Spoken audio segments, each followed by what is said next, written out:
নমস্কার বন্ধুরা, সকলকে আমার চ্যানেলে স্বাগত। গতকাল মাননীয় মুখ্যমন্ত্রীর তরফ থেকে ঘোষণা করা হয়েছে যে সুপ্রিম কোর্টের রায় মেনে রাজ্যের সমস্ত স্তরের সমস্ত এমপ্লয়ি এবং সমস্ত পেনশনারদেরকে এই মার্চ মাস থেকে বকেয়া ডিএর এরিয়ার প্রদান করা শুরু করা হবে।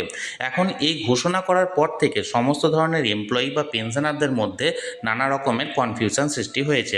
বিশেষ করে এই অর্ডারের নোটিফিকেশন কবে থেকে জারি করা হবে বা ভোট ঘোষণা করা হয়েছে এমতো অবস্থায় কিভাবে নোটিফিকেশন জারি করা যেতে পারে বা কোন পদ্ধতিতে এই এরিয়া প্রদান করা হবে, পেনশনাররা কিভাবে এরিয়ার পাবেন, নানা রকমের প্রশ্ন বা কনফিউশন সৃষ্টি হয়েছে। আজকের ভিডিওতে মূলত সমস্ত ধরনের প্রশ্ন এবং সমস্ত ধরনের সমস্যা নিয়ে আমি আলোচনা করব। ভিডিওটি অত্যন্ত গুরুত্বপূর্ণ, তাই প্রথম থেকে শেষ পর্যন্ত অবশ্যই ধৈর্য সহকারে দেখবেন এবং ভালো লেগে থাকলে অবশ্যই একটি লাইক করবেন এবং সকলের সঙ্গে শেয়ার করবেন। আর সেই সাথে চ্যানেলে যদি প্রথমবার হয়ে থাকেন এই রকমের ইনফরমেটিভ ভিডিও আরও দেখার জন্য যারা এখনও পর্যন্ত চ্যানেলটিকে সাবস্ক্রাইব করেননি তারা অবশ্যই চ্যানেলটিকে সাবস্ক্রাইব করে নিতে ভুলবেন না। তাহলে চলুন আমরা বিস্তারিত জেনে নিই। সর্বপ্রথমে সবার মধ্যে যে কনফিউশন বা প্রশ্নটি এসেছে সেটি হলো এই ঘোষণার নোটিফিকেশনটি কবে বেরোবে। প্রথমত আমরা মাননীয় মুখ্যমন্ত্রীর যে ঘোষণা সেটা একবার এক নজরে দেখে নেব। দেখুন এখানে মাননীয় মুখ্যমন্ত্রীর ঘোষণার শেষের দিকে দেখুন যে DA arrear from March 2026 onward as per modalities detailed out in the notification issue by our finance department. অর্থাৎ ডিএ এরিয়াটি মার্চ 2026 থেকে প্রদান করা শুরু হবে। কিভাবে বা কোন পদ্ধতিতে যার বিস্তারিত উল্লেখ থাকবে আমাদের অর্থ দপ্তর অর্থাৎ ফাইন্যান্স ডিপার্টমেন্ট থেকে জারি করা নোটিফিকেশানে।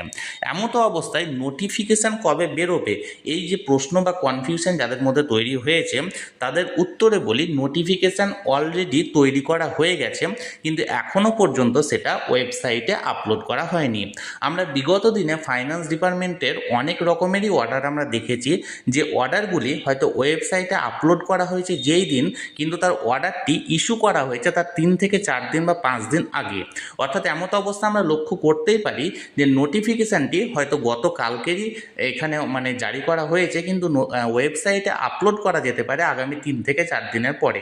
অর্থাৎ আপনাদের এই নিয়ে কোনো রকম ঘাবড়ানোর কোনো কিছু নেই। এমতো অবস্থায় নোটিফিকেশান কবে ইস্যু করা হতে পারে এই প্রশ্নের উত্তরে আমি বলবো, মাননীয় মুখ্যমন্ত্রী যখন এটি ঘোষণা করেছেন তখন নোটিফিকেশান অলরেডি ইস্যু করা হয়ে গেছে কিন্তু সেটি এখনও পর্যন্ত ফাইন্যান্স ডিপার্টমেন্টের ওয়েবসাইটে আপলোড করা হয়নি।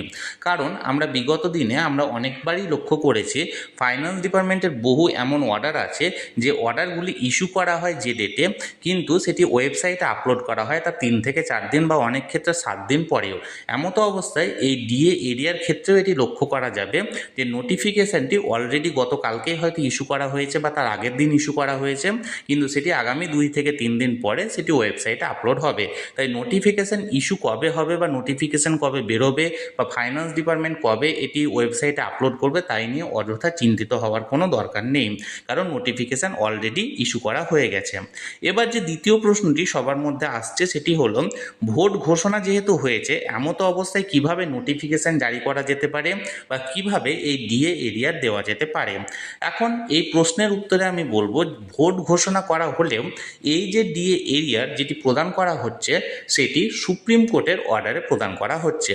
এমনকি সুপ্রিম কোর্ট যে অর্ডারটি দিয়েছিল সেখানে বলা হয়েছিল স্পষ্টত যে 31শে মার্চের মধ্যে প্রথমত যে 25% সেটা তো ইমিডিয়েট প্রদান করতে বলেছিল এবং বাকি 75%-এর মধ্যে অন্তত পক্ষে আরও এক কিস্তি যেটা 31শে মার্চের মধ্যে প্রদান করতে বলেছিল। কিন্তু এখনও পর্যন্ত সরকারের তরফ থেকে যেহেতু কোনো অ্যামাউন্ট প্রদান করা হয়নি কিন্তু 31শে মার্চের মধ্যে অন্তত পক্ষে একটা কিস্তি সরকারকে প্রদান করতেই হবে এবং সেটা আমরা ধরেই নিচ্ছি যে সেটা 25% অর্থাৎ প্রথম যে অর্ডারটি দেওয়া হয়েছে সেই অর্ডারের পরিপ্রেক্ষিতে 25% ডিয়ারনেস অ্যালাউন্সের এরিয়া প্রদান করা হবে এবং এটি সুপ্রিম কোর্টের অর্ডার অনুযায়ী দেওয়া হচ্ছে এবং সুপ্রিম কোর্টের অর্ডারের ওপর কোনো রকম ভোটের কোনো সার্কুলার এক্ষেত্রে কার্যকরী হতে পারে না।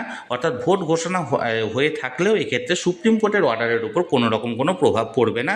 তাই এই নিয়ে অযথা কোনো চিন্তিত হওয়ার কোনো কারণ নেই। এবার পরের যে কনফিউশনটি তৈরি হয়েছে সেটা হলো মার্চ মাসের মধ্যে কতটা এরিয়ার দেওয়া হবে। মার্চ মাসের মধ্যে কতটা এরিয়ার দেওয়া হবে তাই নিয়ে নির্দিষ্ট কোনো গাইডলাইন এখনও পর্যন্ত জারি করা হয়নি কিন্তু যেহেতু সুপ্রিম কোর্টের অর্ডারে বলা হয়েছে ইমিডিয়েট 25% ডিয়ারনেস অ্যালাউন্সের এরিয়া প্রদান করতে হবে এবং বাকি 75%-এর মধ্যে একটা ইনস্টলমেন্ট 31শে মার্চের মধ্যে প্রদান করতে হবে। অর্থাৎ 31শে মার্চের মধ্যে অন্তত পক্ষে 25% প্লাস বাকি 75%-এর একটা ইনস্টলমেন্ট, এই দুটো দেওয়ার অর্ডার সুপ্রিম কোর্টের তরফ থেকে দেওয়া হয়েছিল। কিন্তু সরকারের তরফ থেকে ইমিডিয়েট 25% এখনও পর্যন্ত দেওয়া হয়নি। তাই এটা আশা করা হচ্ছে যে অন্তত পক্ষে মার্চের মধ্যে 25% সরকারকে দিতেই হবে, এবং তারপরে আরও বেশ কিছু টাকা আপনারা মার্চের মধ্যে পেয়ে যেতে পারেন, বা এমনটাও হতে পারে যে একটা লামসাম অ্যামাউন্ট এখন সকলকে দিয়ে দেওয়া হলো, পরে সেটা অ্যাডজাস্ট করে একটা ক্যালকুলেশন করে সেই অনুযায়ী অ্যাডজাস্ট করা হতে পারে। এরপর বহু ইন সার্ভিস কর্মী আমাকে প্রশ্ন করেছেন যে ইন সার্ভিস কর্মীরা কী পদ্ধতিতে এরিয়ার পাবেন।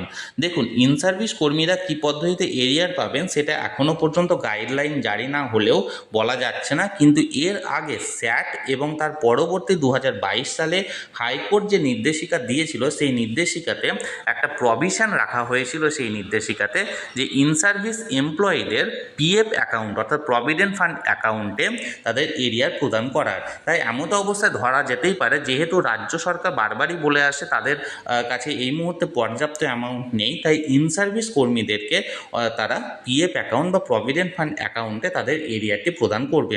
তবে এটাও হতে পারে যে অন্ততপক্ষে যে ফার্স্ট ইনস্টলমেন্টটা অর্থাৎ 25% যে ইনস্টলমেন্টটা সেটা হয়তো ক্যাশে দেওয়া হলো এবং বাকি 75% হয়তো পিএফ অ্যাকাউন্টে প্রদান করা হলো, সেটাও হতে পারে, সেটি না হওয়ারও কোনো কিছু বিচিত্র নেই।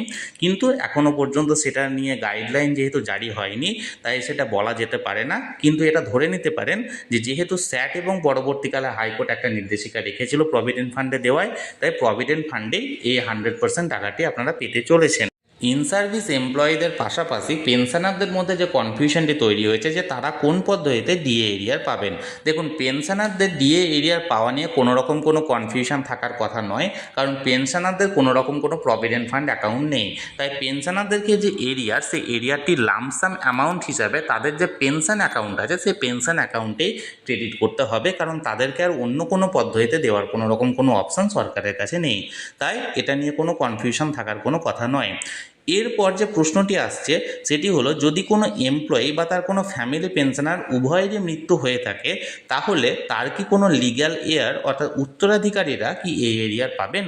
এর উত্তর হলো অবশ্যই পাবেন, যদি এমপ্লয়ি বা তার ফ্যামিলি পেনশনাররা ওই মুহূর্ত পর্যন্ত পেনশন বা এমপ্লয়িতে হিসাবে কাজ করতেন অর্থাৎ চাকরিজীবী ছিলেন, কিন্তু তাদের দুজনেরই হয়তো মৃত্যু ঘটেছে, তাহলে সেক্ষেত্রে তাদের লিগ্যাল এয়ার বা উত্তরাধিকারীরা অবশ্যই এই এরিয়ার পাবেন, এবং সেটা কোন পদ্ধতিতে পাবেন তাই নিয়ে সেই গাইডলাইন অর্থাৎ ফাইন্যান্স ডিপার্টমেন্ট থেকে জারি করা সেই অর্ডারে বিস্তারিত উল্লেখ থাকবে।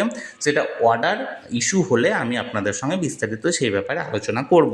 এরপর যে প্রশ্নটি আসছে সেই প্রশ্নটি হলো যে সম্পূর্ণ এরিয়া ক্লিয়ার করতে সরকার কতদিন সময় নিতে পারে। দেখুন, এই প্রশ্নের উত্তর যথাযথভাবে দেওয়া সম্ভব নয়, তার কারণ সুপ্রিম কোর্টের তরফ থেকে যে অর্ডারটি দেওয়া হয়েছে সেই অর্ডারেও কিন্তু নির্দিষ্ট করে কোনো ডেট উল্লেখ করা হয়নি যে 100% এরিয়া কোন মাসের মধ্যে ক্লিয়ার করতে হবে। তবে এটি মনে করা হচ্ছে যে সুপ্রিম কোর্টের তরফ থেকে যে কমিটি এখানে গঠন করা হয়েছে অবসরপ্রাপ্ত বিচারপতি ইন্দু মালহোত্রার নেতৃত্বে, সেই কমিটি রাজ্যের সঙ্গে বৈঠক করে কোন এখানে কি পদ্ধতিতে দেওয়া হবে বা কোন মাসের মধ্যে দেওয়া হবে সেটি নির্ধারণ করবে। তবে এটি আশা করা যায় যে 2026 সালের মধ্যে আপনারা সম্পূর্ণ 100% এরিয়ারই পাবেন। তাহলে বন্ধুরা, এই এরিয়ার পাওয়া নিয়ে যে সমস্ত প্রশ্ন বা কনফিউশন প্রচুর সরকারি কর্মচারী বা সমস্ত ধরনের পেনশনারদের মধ্যে তৈরি হয়েছিল, সেই সমস্ত প্রশ্ন বা কনফিউশন আমি মেটানোর চেষ্টা করলাম। এর বাইরেও যদি আপনাদের কোনো প্রশ্ন থাকে অবশ্যই কমেন্ট করুন, আমি চেষ্টা করব আপনাদের সকলের প্রশ্নের যথাযথ উত্তর দিতে। আর ভিডিওটি ভালো লেগে থাকলে অবশ্যই একটি লাইক করুন এবং সকলের সঙ্গে শেয়ার করুন, আর সেই সাথে চ্যানেলে প্রথমবার হলে অবশ্যই চ্যানেলটিকে সাবস্ক্রাইব করে রাখুন। ধন্যবাদ, দেখা হচ্ছে পরের ভিডিওতে।